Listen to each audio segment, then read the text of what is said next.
Musmetermål. Musmetermål. Nå, der er du. Ja, hvad vil du? Klokken er mange nu, så det er tid til at sove. Allerede, men jeg har jo haft det så sjovt i dag. Ja, men det er stadigvæk tid til, at du skal sove. Du kan få det sjovt igen i morgen. Kom, du skal lige have nattøj på. Skal jeg lige hjælpe dig lidt? Sådan der. Så er det ned under dynen. Ligger du godt nu? Det var godt.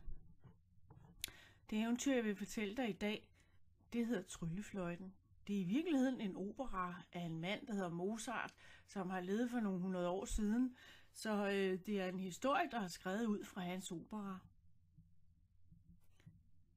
Der var engang i et meget fjernt land for længe siden, at der boede en prins. Tamino var hans kaldenavn. Han var den smukkeste prins, der havde alt. Simpelthen alt. Så hvad mere kunne han ønske sig? Han boede på slottet med de smukkeste haver, de smukkeste blomster og roser i flor, hvor sommerfugle svævede rundt, og fuglene sang så smukt. Han havde også masser af guld og diamanter, og i hjertet var han god og tro mod sit folk. Folket, det var dem, som boede i hans land, og de elskede ham tilbage lige så meget, som han elskede dem. En dag syntes hans far, at tiden var kommet til, at Tamino skulle lære at gå på jagt. For en konge skulle være klog og stærk, og konge skulle Tamino en dag jo være, nemlig den dag, når hans far, kongen, gik bort. Og man kunne både blive klog og stærk af at gå på jagt og gå i skole. I forvejen øvede smukke Tamino sig på sin jagt. Han læste sig flittigt til sin klogskab, for det havde han lært var godt. Allerede som barn fik han at vide, at når han skulle blive den næste konge, så ville det alt sammen være meget vigtigt. Og dagen kom, hvor han skulle tage alene ud i den store skov. Hesten var pakket med mad, drikke, varme tæpper, et liggeunderlag og bue og pil. Alt det han regnede med, at han ville få brug for, når nu han skulle være der et par dage. Prins Tamino elskede sin far sådan rigtig meget. Så derfor ville han gerne gøre sin far stolt, og dette ville han gøre ved at fange et trofæ. Et trofæ kan være et hoved fra et dyr, som er et bevis på, at man har fanget det. Så derfor havde han besluttet, at han ville blive i skoven, så længe det nu var nødvendigt. Skoven var stille i sin efterårsbryd med røde og gule farver. Der duftede af skovmuld og af den nylige regn, som var faldet. Vinden legede med de visne blade, og det gav en lyd af stilhed og ro. Denne ro kunne Tamino mærke helt ind i hjertet. Han red og red, indtil dagen gik på held, og solens sidste stråler forsvandt i horisonten. Der lagde nattens mørke sig over den stille skov, og Tamino fandt et stort træ, hvor han ville gøre holdt for natten. Tæt ved det store træ tændte Tamino et bål, og han lagde sig og lukkede sine øjne, så han kunne ligge så stille, så han lige så stille kunne falde ind i drømmeland. I drømmeland mødte han en smuk prinsesse, som på en eller anden måde ramte i hans hjerte. Dette kunne han mærke, da han vågnede næste dag. Hjertet slog med en ro og alligevel med en utålmodighed, for hvor skulle han finde prinsessen? Han ville rigtig gerne finde hende, da det var som om, at han kendte hende, selvom han aldrig havde mødt hende andet end i sin drøm. Efter at Tamino havde reddet rigtig længe den næste dag, var han nået til skovens ende, og der var et stort bjerg. Et meget stort bjerg.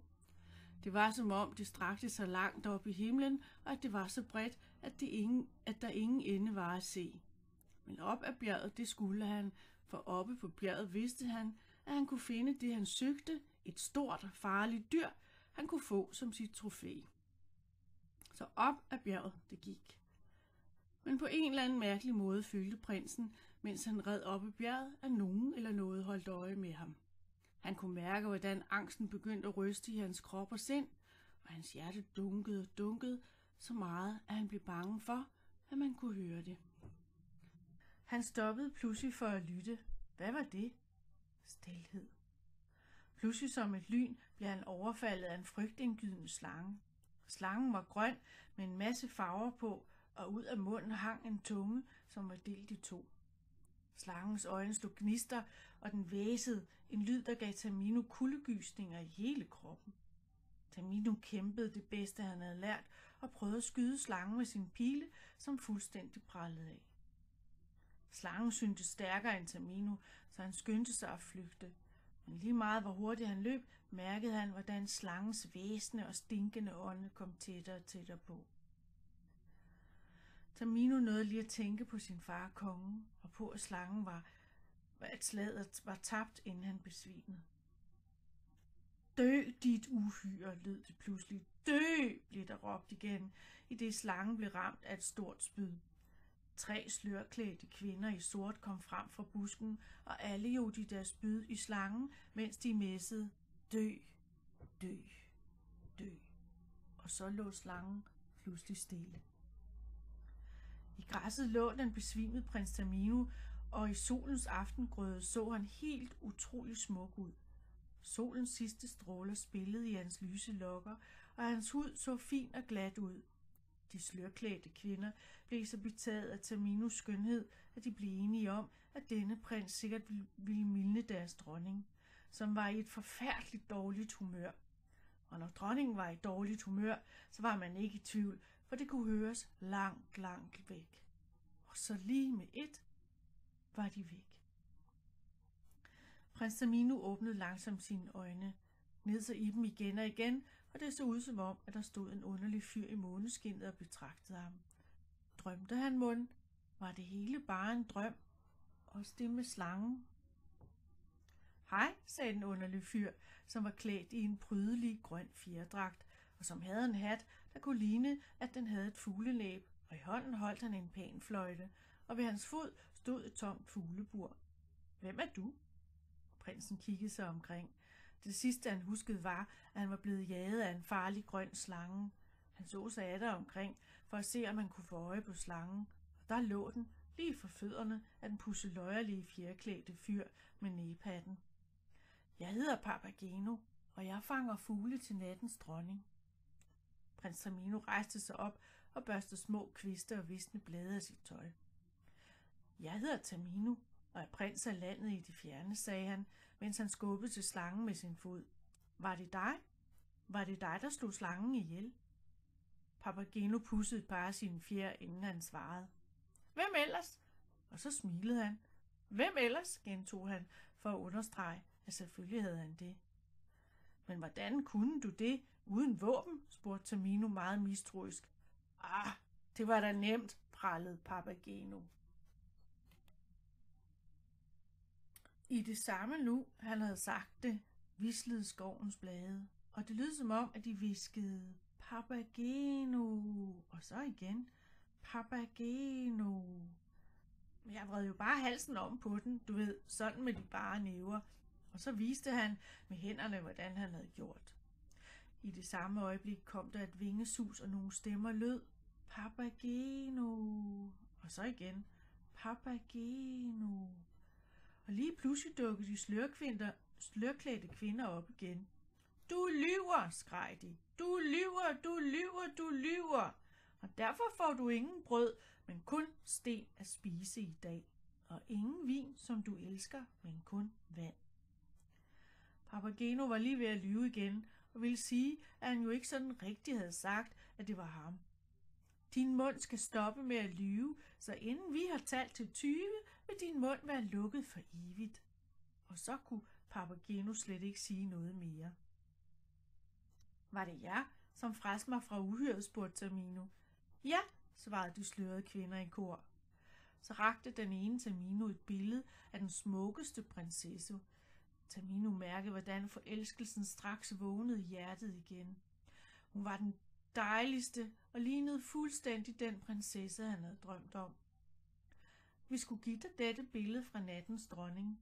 Det forestiller prinsesse Pamina, som er blevet bortført af den ondeste troldmand i verden, som hedder Seresto. Tamino kiggede igen på billedet af prinsessen, og det var som om, at hun hviskede til ham, som om hun kaldte på ham. Han kyssede billedet. Hen vil jeg redde, sagde han med en fast stemme, Sig mig, hvor den onde troldmand bor, og jeg vil straks tage dig hen og spide hans onde hjerte med mine pile. Taminus øjne gnistrede, både af forelskelse og af hævn. I dalen med de smukke sommerfugle, der bor han, men ingen fremmed må komme derind. Pludselig lød der et tordenbrag, og et lyn slog lige ned der, hvor de stod. Hun kommer, hun kommer, hun kommer, skreg de slørklædte kvinder af skræk, og i det samme øjeblik tronede nattens dronning frem fra skyerne, og tordenen blev ved, mens stjernerne også funklede. Et gys af kulde gik igennem dem alle, som om de frøs til is, samtidig med, at de blev så betaget af dronningens skønhed. Hendes hår var sort og skinnende, og hendes øjne dybe og dunkle, og hendes hud så hvid, og hendes mund så rød. Vær ikke bange, smukke prins.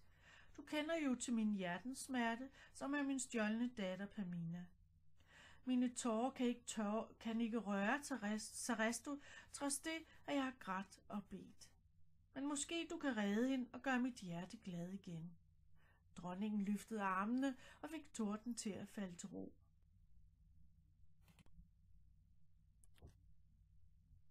I selv samme øjeblik lukkede skyerne sig omkring nattens dronning, så hun forsvandt, og lyset fra månen og stjernerne vendte tilbage igen. Vi må hjælpe hende, sagde Tamino og så bedende på Papageno.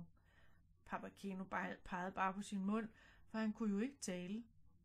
Jeg kan ikke hjælpe dig, Papageno, så gerne jeg end ville, sagde Tamino og kiggede bedende på de slørede kvinder, da han kunne se, at han nok ville få brug for Papagenos hjælp.